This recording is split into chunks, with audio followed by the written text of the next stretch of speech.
माणुसकीला काळीमा फासणारी एक घटना पुण्यातल्या हडपसरमध्ये घडलेली आहे आणि इथे ससाणे नगरमधल्या एका काकूनेच आपल्या 5 वर्षांच्या पुतण्याचा खून केल्याचं उघडकीस आलेलं आहे। मिकी घई आपल्याबरोबर आहे। मिकी, काय नेमकं प्रकरण आहे आणि हत्या का केली आहे? प्राजक्ता, पुण्यातील हडपसर परिसरातील महारा कॉलनीमध्ये हे सगळं कुटुंब राहत होतं।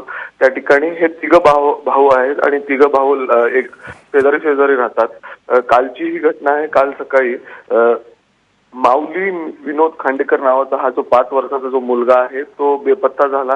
त्यानंतर बऱ्याच वेळ त्याचा शोध घेतला सगळ्या कुटुंबांनी जाऊन, परंतु तो सापडला नाही। त्यानंतर हडपसर पोलीस स्टेशनमध्ये जाऊन त्या ठिकाणी गुन्हा दाखल करण्यात आला।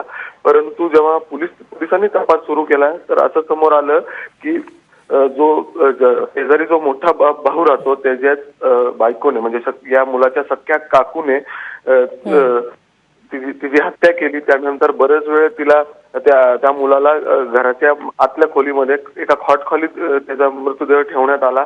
जेव्हा पोलिसांनी तपास सुरू केला, घरचे सगळे थोडेसे बाहेर पडले, तर तिने स्वतः त्या मुलाला घेऊन जाऊन घराच्या मागच्या बाजूला एक मोठा ड्रम आहे त्यामध्ये ड्रममध्ये टाकून दिलं। परंतु पोलिसांनी पूर्ण शोध घेतला, तपास घेतला आणि आरोपीपर्यंत पोहोचले। जी आरोपी ही महिला आहे,